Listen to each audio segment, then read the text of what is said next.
Mad at the World. Welcome back, or welcome for the first time. If this is your first time hearing me, listening to me, my name is Dean, and a lot of people know me as Tarantino because my life is a movie.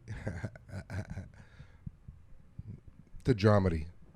A lot of people think I say that like it's a fucking action movie or something. No, or like it's I'm the Great Gatsby. No, it's a dramedy. It's a drama. How it started that I turned into a comedy just so I don't fucking end up like one of those sad movies like Manchester by the Sea. And I never even seen that movie, but I assume he blows his brains out at the end. I don't know. Oh man, got so sad already so quick. Let's switch it up. What's up? How was your week? Good? Good. Mine was pretty good too. Mine's always interesting here in Miami, where I am currently living.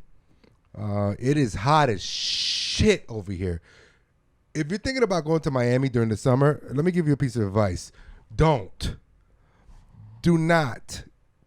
If you, unless you like feeling like you're on a frying pan, or unless you're staying like at a beach resort and you just want to go to the beach every single day, then yeah, sure, do that.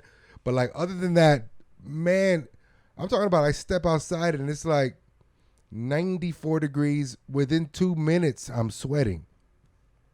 Now, the typical Miami response to that is, well, it's Miami. You know, that's what I've heard all my life. I even say that sometimes because it's so boring talking about the weather. But today's specifically super hot, so it's kind of special, and I had to just say that because, man, I didn't even feel like going outside today. That's how hot it was. Tomorrow I'm going to the beach. But anyways, my week's been good.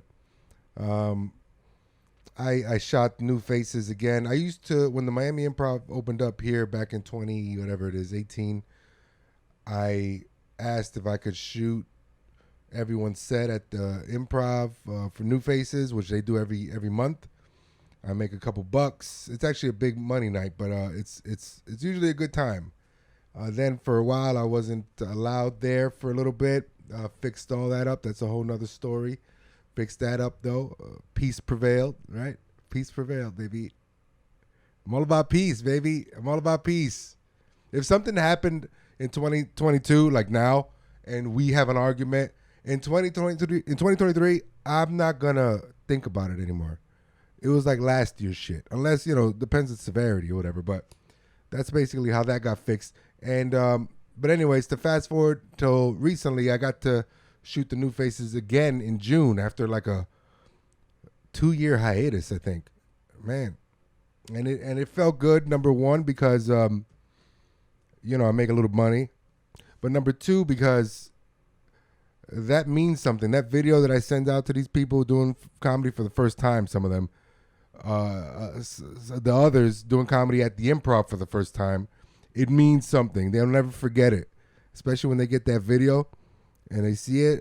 They'll never forget it. They'll never forget who shot it so beautifully for them. I'm talking about I put the video with the audio from the mixer together. It looks like a little mini comedy special without the good comedy. Had to throw that in. Because why? Because no, it's not good. None of it's good. None of it's ever good. Except when it's like not a new face, which it happens. You have comedians who do the circuit, who I see in bars all the time, perfecting it every week. They'll go ahead and get on the New Faces at least once. Some of them too many times. After a while, you're not a new face. You're just an old face who just likes to do the improv because you don't get booked there ever. All good too, but maybe slow it down. Maybe not. Don't do it so much. Anyways, it still means something to them. No matter if it's good or not, and it's still a beautiful vibe to see the energy of the people who they bring out to see them do horrible comedy. But at the very least, it's such a good time. Everyone's basically leaves happy, except if you go there to actually watch comedy. And it's a dick. Such a dick. I know. But no, honestly, it's always a good time, and I'm just happy to be back. It's just so weird being back after 2 years and kind of like old times, but with a new mind. A lot of familiar faces, and I'm really grateful to do it. In June I hosted it too, so it was pretty cool. I hosted and shot it for people, so it was really cool, very lucrative. Now, I noticed something about me that particular time when I hosted the improv again. And long story short, I had a little issue with management over something very minuscule. It was a hard time after COVID and everything opened up again. It was like kind of crazy. Nobody knew what we were allowed to do, how long we were going to allow to do it for. So everyone was kind of like every man for themselves, and heads bumped every once in a while over things, just coming back to normality or whatever, normalcy. And that's basically what I chalk it up to. But here's the thing, that when I leave and when I'm done and when I send someone to hell after so many times of feeling like disrespected or whatever, I get in this mind state where like, man, I'm going to be back at the improv when I sell it out. When I make it and I'm going to sell it out, they're going to have to book me. You know what? And when they book me, you know what I'm going to do? I'm going to have the management come and serve me my food themselves. Matter of fact, if they don't serve me my food, guess what? I'm not going on. They better bring me my food and my beer. I want it in the green room, delivered to me via management, not a regular server. I don't care if it's comped. Like this is how much I feel myself after I burn a bridge, let's say, right? Because I'm going to swim across. I've been swimming across my whole life. After a while, it gets tiring, though, right? But still, I can do it. I do it. I've done it before. I'll do it again. I'll do it for the rest of my life if I have to. But those are the things that fuel me. Anyways, fast forward to June. Recently, once we made up and everything, I'm okay with management now. It's cordial. Everything's kind of calm. Actually, they're being very nice to me. Go figure that they opened up the green room for me just for a New Faces host gig, which is not really necessary because nobody chills in the green room. They all chill. All the New Faces have to chill on the side. You don't get to go in the green room. You're not a real comedian. And it's just too much cleanup. It doesn't matter. But they opened it up to me, and I said, yeah, wow, that's very nice, but no thanks. I'm going to chill out here. I got to work with the camera anyways. And then the main manager offered to get me my food and bring me my food and beer to me. She offered that. And bro, when that happened, it was just like a wave washed over me of like, wow, I think that did it. No, I don't know. You're the manager. No, don't do that. Then I didn't want her to do that. It was so weird. It was just the weirdest thing, man. I mean, just communication is a big key to fixing miscommunications, I guess. I don't know. And time, obviously, right? Time heals it. But yeah, no, I didn't let her do that. Hell no. She's the manager of the improv. What? Who am I? Like it was just a weird thing. Like how I used that as fuel for so long, and I was really serious about that. And then when it was just offered to me, I just said no, but thank you for the respect. That's what it's about, man. Fucking respect. But time is a major key in the respect, because look at the New Faces, for instance. A lot of those people, a lot of those New Faces are probably not going to do comedy ever again. 90% of them are not going to go to the bars where I'm at every night and work on their craft. They just want to do it as some kind of type of bucket list. I say that to say that in my beginning stages, even though I knew I was in it for the long haul, and that's why I was trying to make all these cool relations with these people and management and improv and all these people, they didn't. They didn't know. They're looking at me like I'm just some regular, another New Face. Gone in a year. Tops. Time, man. Now, here's the thing. I don't feel dumb for trying. You got to be bold, because if I was, I guess, maybe 18 and I was like as bold as I am now, that goes a longer way. But I'm just some grown dude who's bold and who thinks that he's, just on the same level, which everyone is. We're all humans, so nobody really like makes me nervous to talk to them. No one.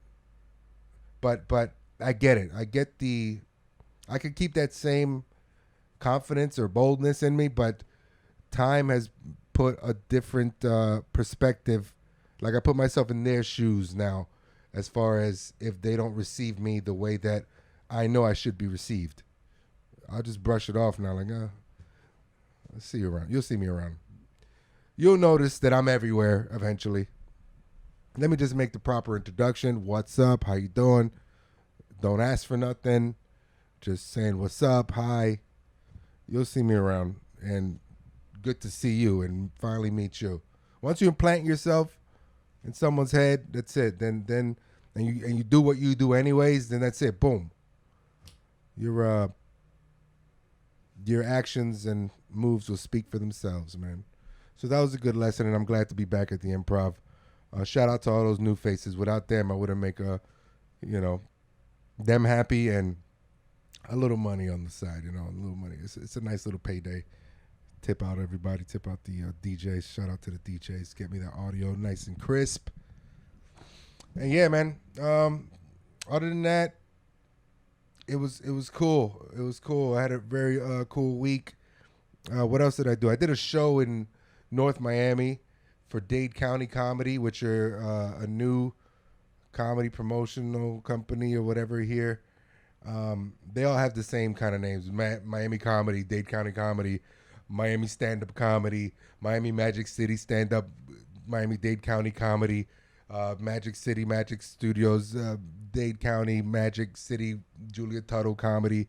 They all have like similar. It's all the same, but this particular promotional company started by by an open micer guy who's still in the craft, and my boy Alex Tarno, who's been around since as long as I've been around, 5 years or so.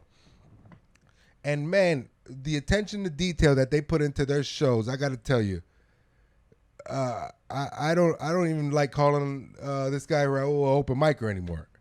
You know what I'm saying? Like he does a lot of open micer stuff that it just makes me like it's open micer. He almost fought at a show, one of his shows one time, because someone was talking in the show. They have video of it, but they didn't want to put it out. The guy rushed the stage type of shit on some Will Smith shit right after the Will Smith shit. But normally me, I don't care. I perform for the people who are paying attention. He let a lot of people let the one guy who's not paying attention, who's talking the whole time, get to them. I don't. Anyways, he also did Raul also did like an interview to one of those publications online, like Voyage or whatever, one of those about me type of publications. He named every single comedian except me, of course, like in his thank yous. It was like, it looked like credits to a movie. Yeah, man, I want to thank this person, and all those people were like open micers. But then I finally get booked onto one of his shows where he's paying, and I see the method to his open mic madness. He gave me a nice little envelope with the pay cash and a scratch off ticket. Nice touch. And here's the kicker here. Best part of it. He gave me a written, like not handwritten, a typed out thank you letter with the Dade County Comedy letterhead on the top, thanking me for my being booked and performance and blah, blah, blah, blah. Bro, what a nice time. As soon as I walked in, too, it wasn't after the show to see if I did good or not. Of course, Poppy did good. Hey, of course, Poppy brought it. You know that. But that's not the point. The point is he gave it to me before Poppy brought it. As soon as I walked in the door, not even a minute in. Hey, man, here. He gave me a fucking envelope like he was Tony Soprano. Right? Or like I was Tony Soprano and he was one of the capos giving me my money. Christopher!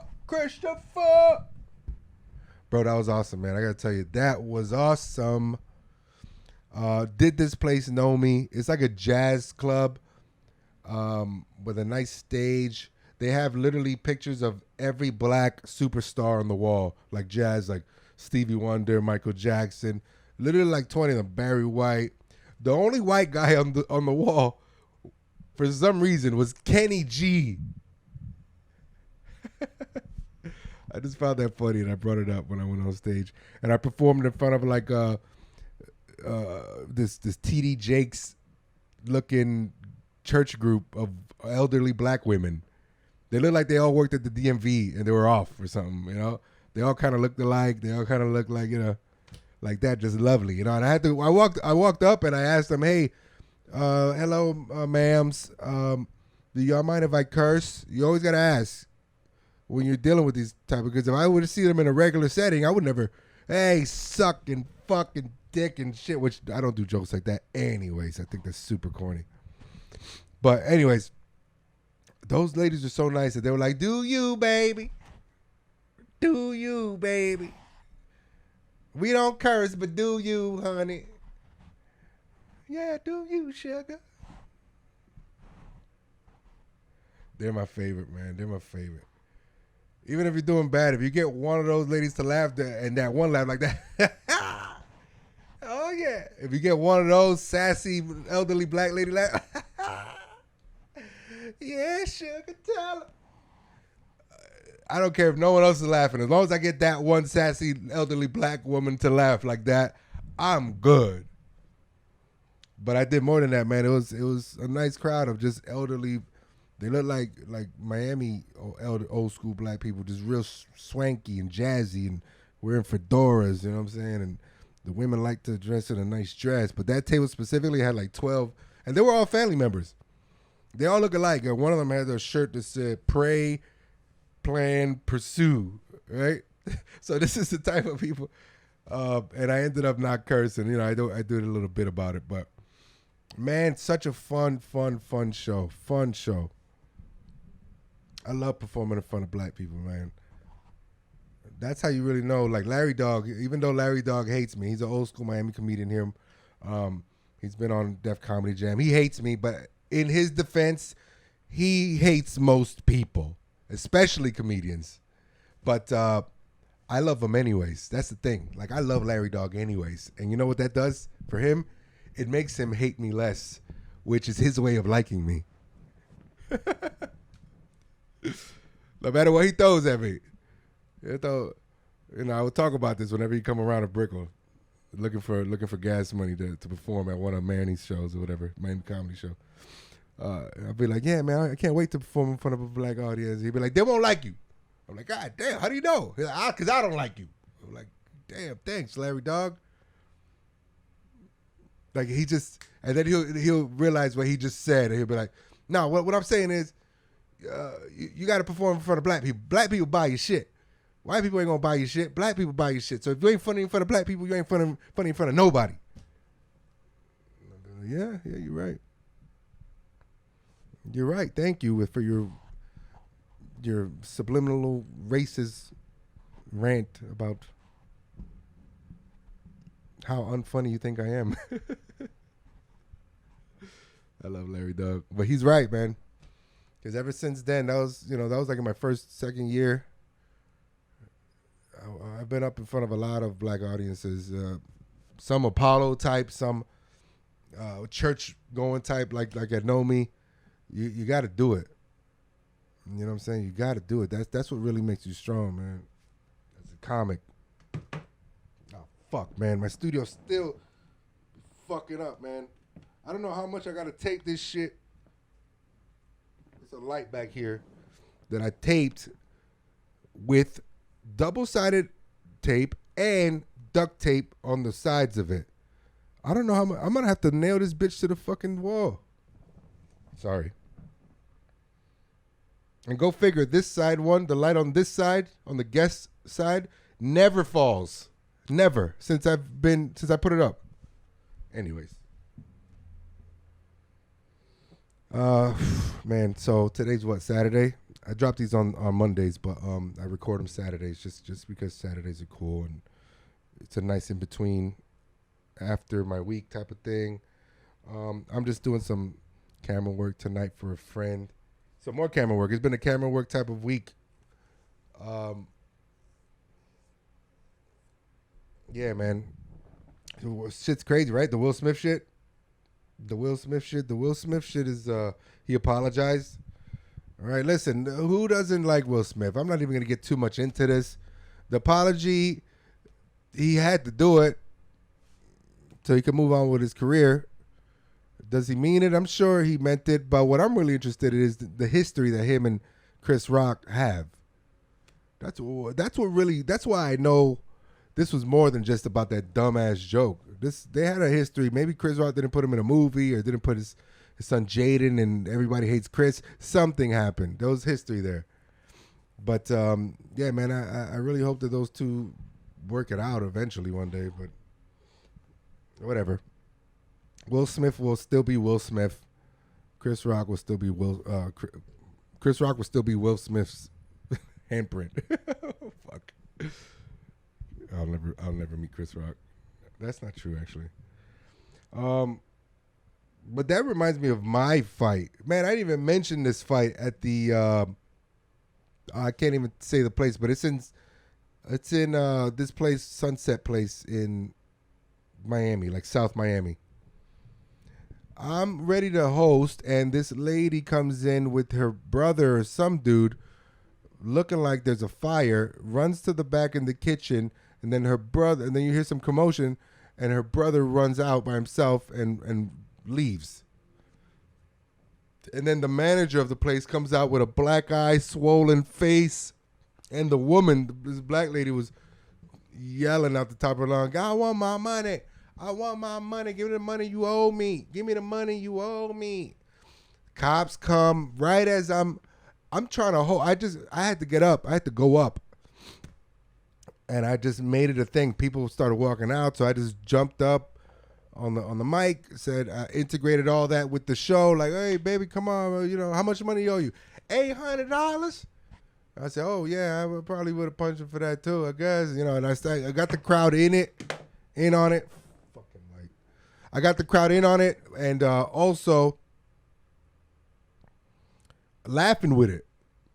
Then the cops showed up, so they didn't even turn off their lights. They left that shit looking like it was like Christmas time for everyone else who jumped on stage. But bro, when I tell you that I ripped for those 10 minutes, that this lady's screaming at the top of her lungs that they owe her money, I'm not even exaggerating. I should have won a fucking comedy award right there. Hand over that Mark fucking what's his name? Mark Twain Award.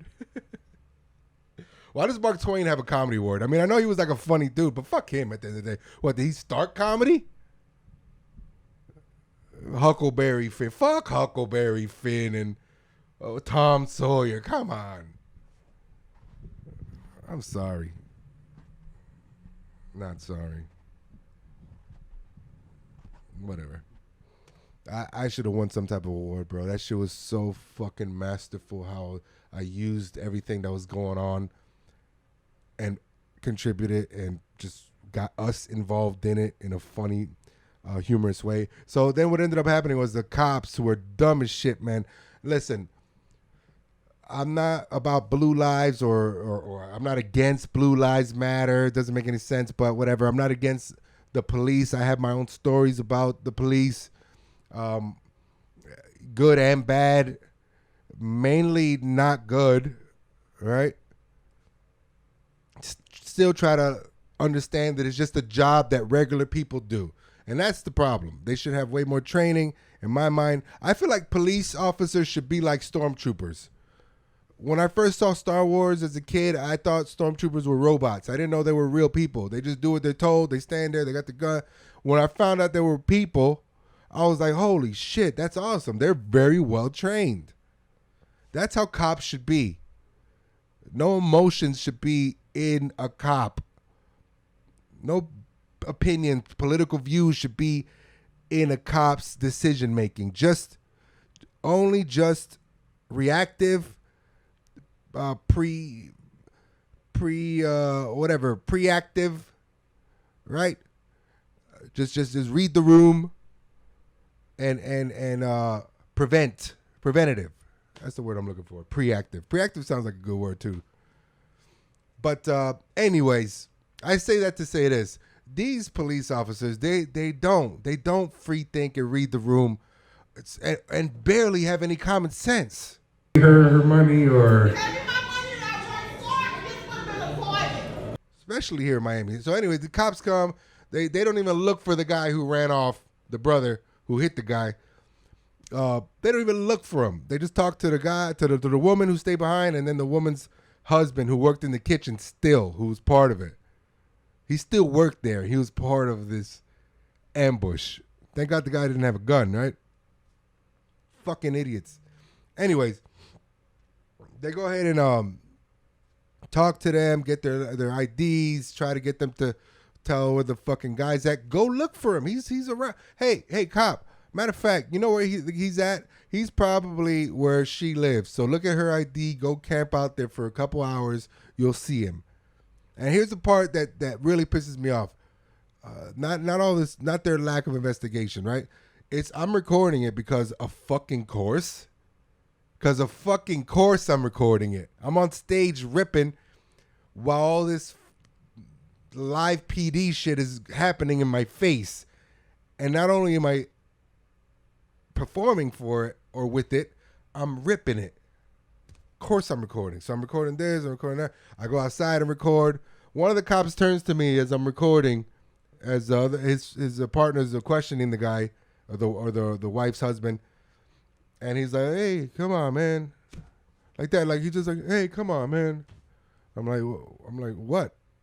I'm just like this. I'm like, "What? What am I doing wrong?" He's like, "Oh, come on." Then he proceeds to walk. He's like, "You wouldn't like it if it happened to you and people record and all you." He told me something in Spanish, a Spanish cop. He told me, which I'll translate. He says, "Don't spit in the air because it could come back and hit you in the face."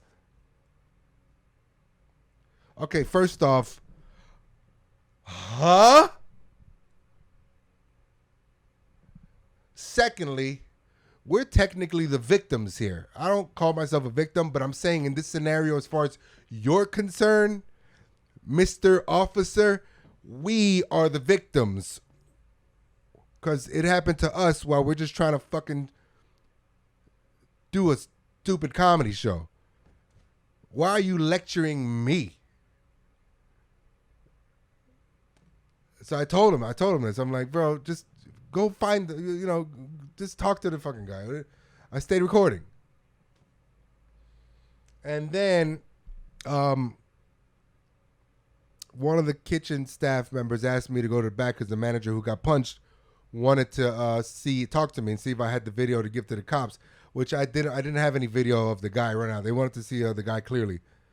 Turns out their surveillance cameras didn't work at the time. Super dangerous. Guy could have got killed and nobody would have known anything, right? And I wouldn't have given the video anyways if I did have the guy on tape. I'm not a fan of getting people locked up, and I don't know the situation. Maybe the guy did owe the people money.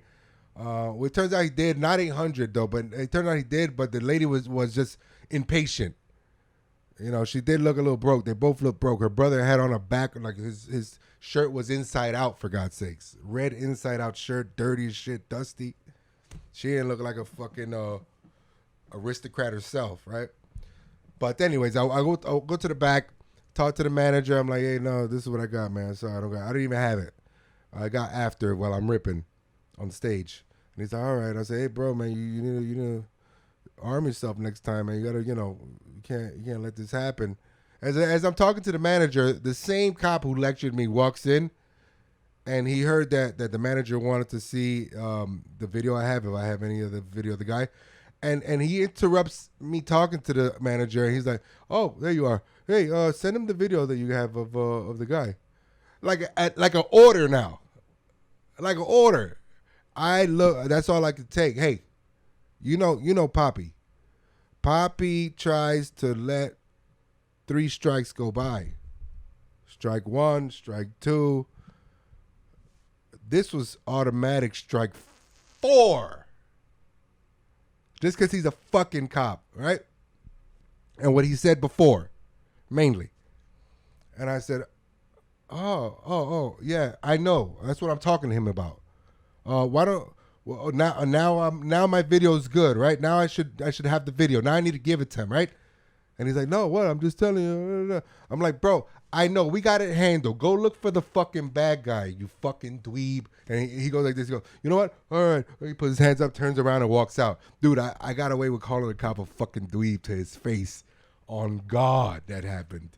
And as he's walking out, the chef who called me in the back, Puerto Rican guy from Ponce, love him.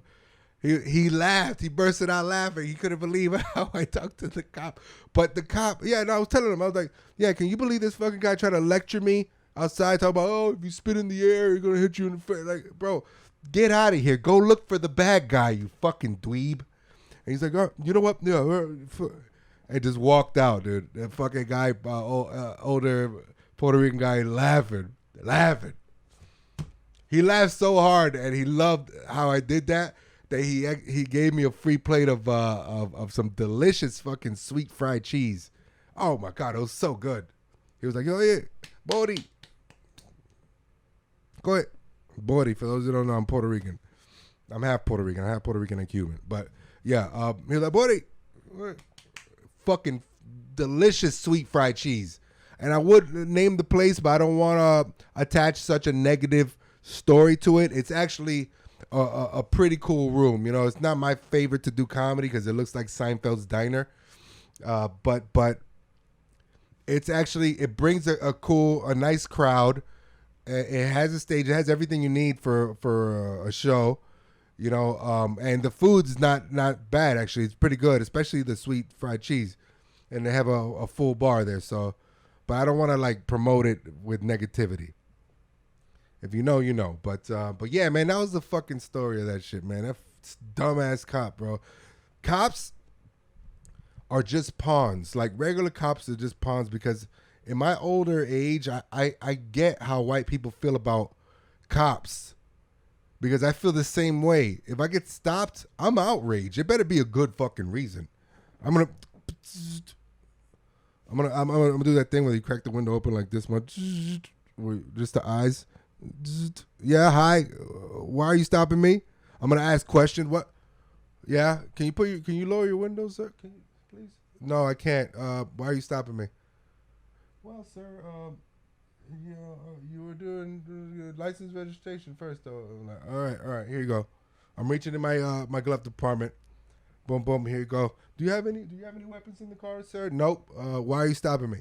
I do that, bro. I'm like one of those, dude. At this point, I ain't scared of no cop. I rarely ever was. But especially now. Even when I was doing dirt, cops they're just pawns. I was never afraid of a cop. You needed a fucking task force to make me scared. You needed a task force specifically dedicated to my case file. You needed to have meetings in the morning about how you're going to approach the situation of trying to bring me in. You think some fucking rookie cop with a stupid fucking mustache who's 8 months in the job, barely knows how to shoot his gun, with some shiny new shoes is going to stop or bring me down? In any type of way? Not happening.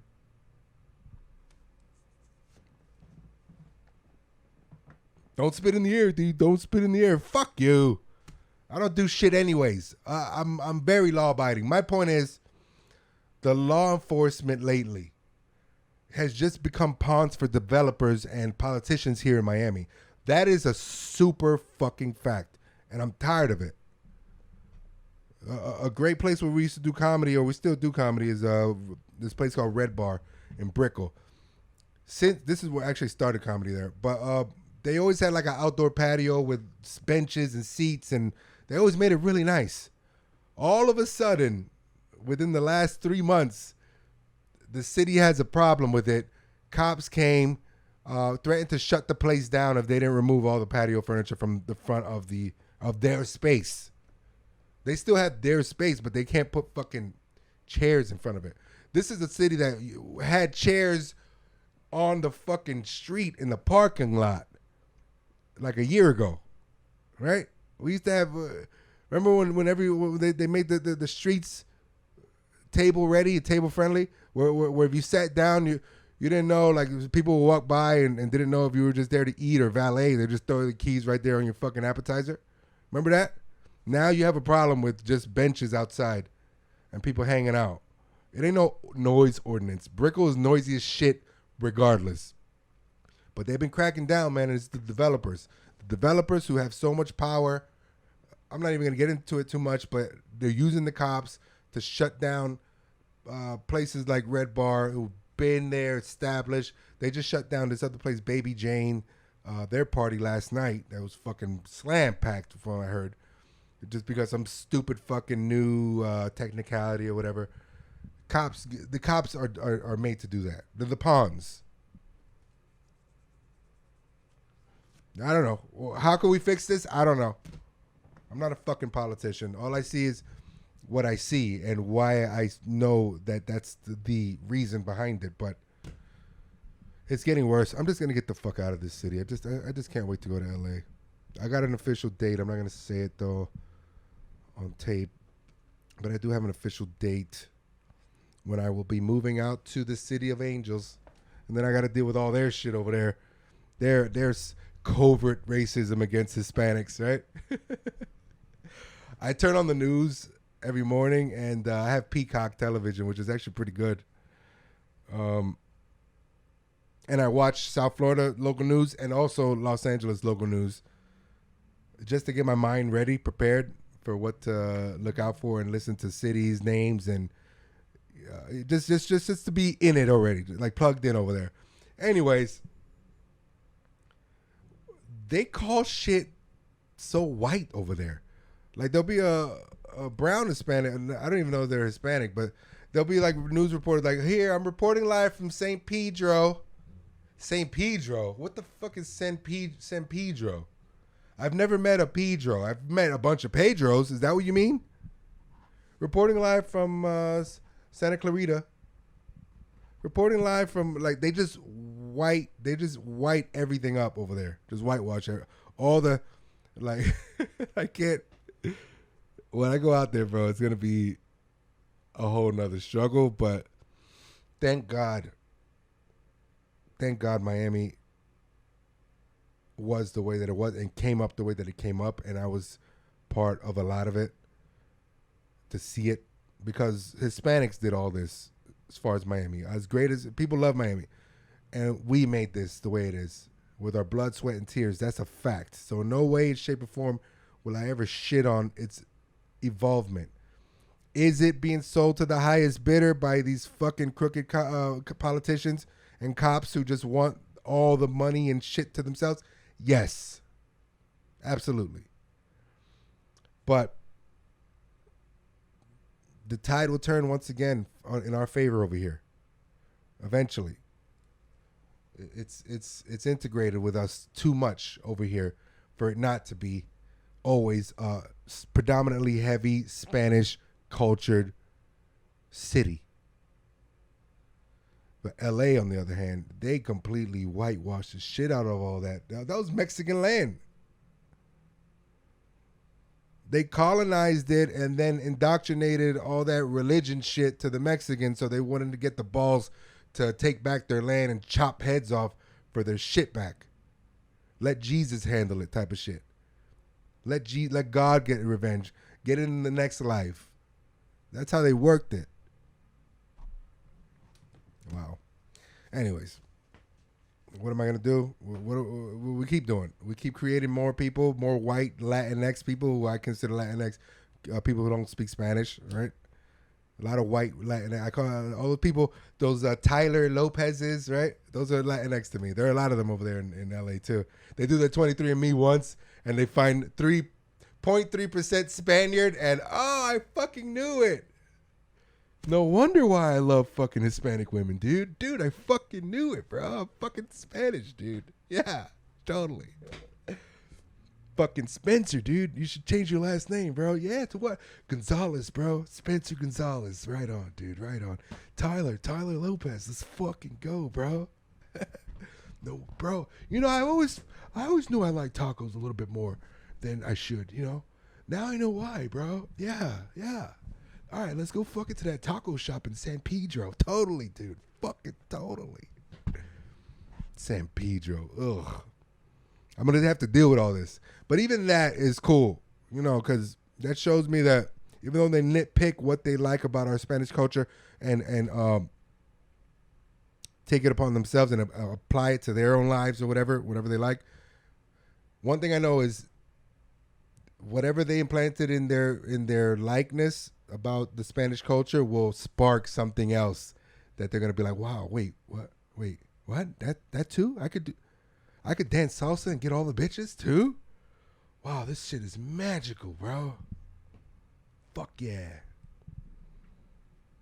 And then hopefully, I would hope after that self-realization of your roots and not only that, integrating it with all the cool shit that we've done, white, black, Hispanic in this country, and you integrate it to be like the best of all worlds of our melting pot, then you can say San Pedro. At the very least, huh? That was great. I'm not gonna beat that, bro. I got shows coming up. Where I got? I'm gonna be at as usual. I'll probably hit up Dom's on Tuesday, but there's a new spot that I want to make really popular on Tuesdays called The Guest. It's on 163rd Street and like Northeast 5th Avenue. It's Tuesday nights. It's being ran by my homegirl Mac Lawson. She's from LA. She's very funny. She's very cool. She's hosting it. She's running it. But we're gonna like partner up and try to get this shit popping because it's a cool room. Nice, good food, full bar, ample free parking, close to the beach, close to 95, all that shit. So I'm going to be there on Tuesday and maybe even start working it for every Tuesday. So check my Instagram out. Follow me at Latino_Tarantino2X on Instagram. Oh, shit, I should have brought some water. Throat's dry. And also on TikTok, Latino_Tarantino. I still got that one. That one's cool.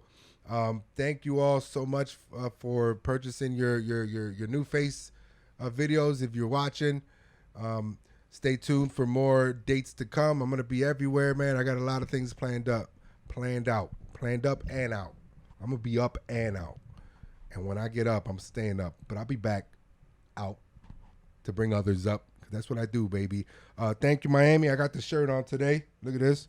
This is a cool bar and cocina in Little Havana, ran by my boy Alex and his lovely wife Joe. Follow them at Thank You Miami Cocina. It's on Flagler and like Northwest 17th Avenue. It's really good, like barbecue style food and just a cool vibe. I love going there. It's Mondays and Fridays is comedy nights. Go check it out and say what's up to me and them. Anyways, till next time, mad at the world. Be safe. God bless. Peace.